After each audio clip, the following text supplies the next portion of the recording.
Hi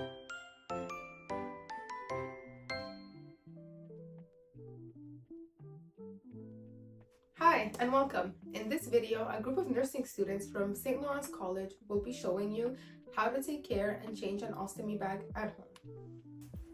We'll walk you through the supplies you need, how to change and empty the ostomy bag, and what signs to look out for. Let's begin. Yeah. Hi there, Hi. My name is Nahian. I'm your primary nurse for today.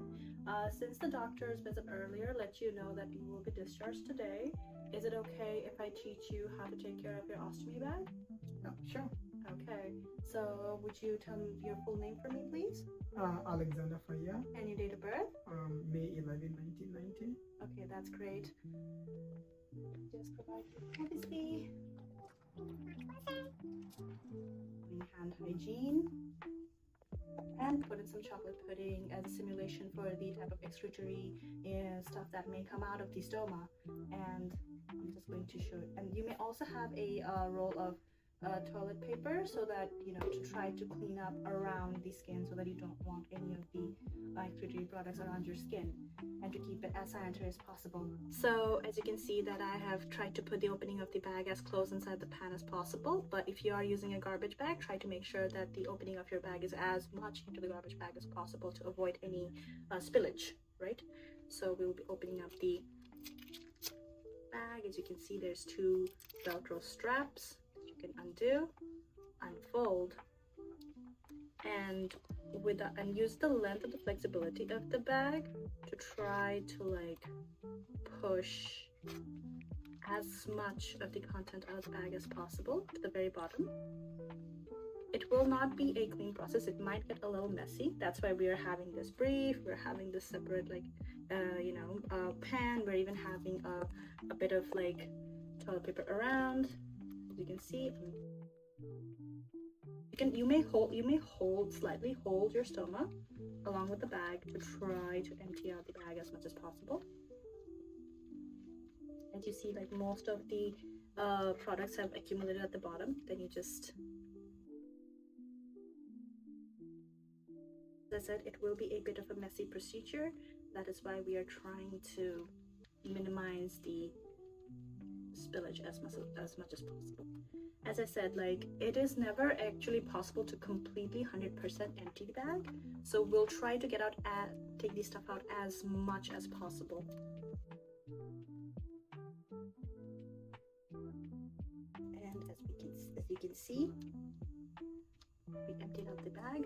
Now we're going to use the napkins to try to clean around the edges of the bag.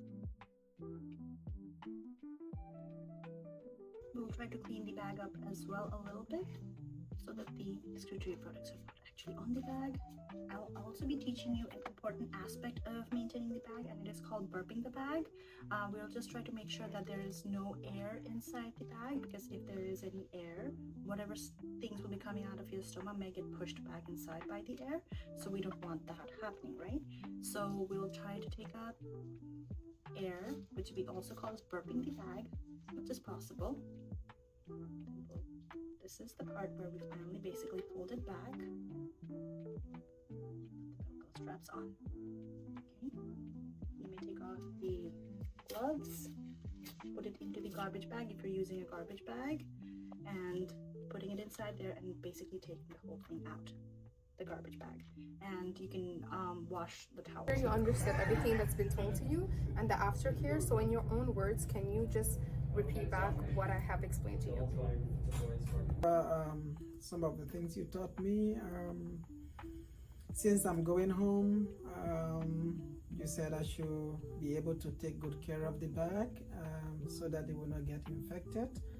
So the first thing I need to do is to put on the gloves whenever I want to clean it, and I should always make sure to use a pad. It could be a garbage bag, it could be a towel, to be able to protect myself because it's a messy procedure.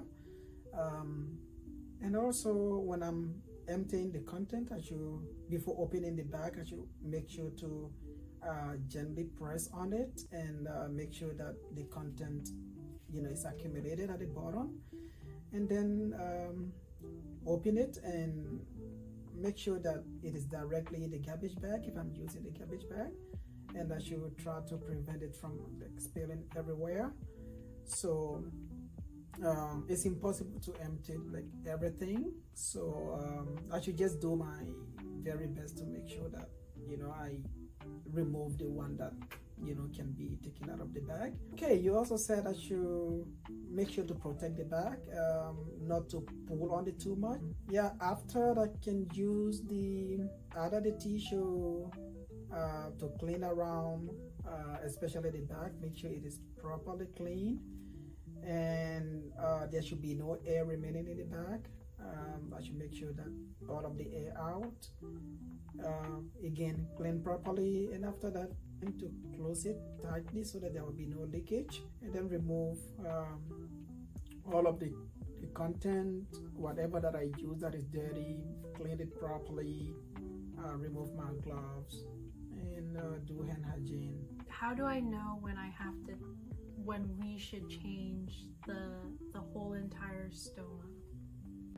That's a really good question. You should change the stoma, the full stoma appliances every 3 to 5 days or earlier, depending on the skin irritation and how heavy it gets. Okay, and how many times should we be emptying the bag? You should empty the stoma bag when it's about a third to half full, usually around 4 to 5 times a day.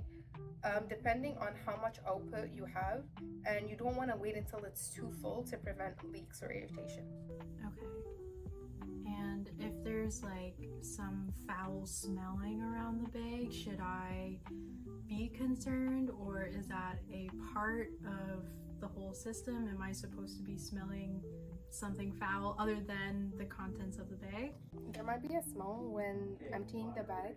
That's normal, but if there's a strong foul odor when the bag is closed, that could mean a leak, an infection, or a problem with the seal. So always check the skin around the stoma and let the nurse and the doctor know if any of that continues. Thank you.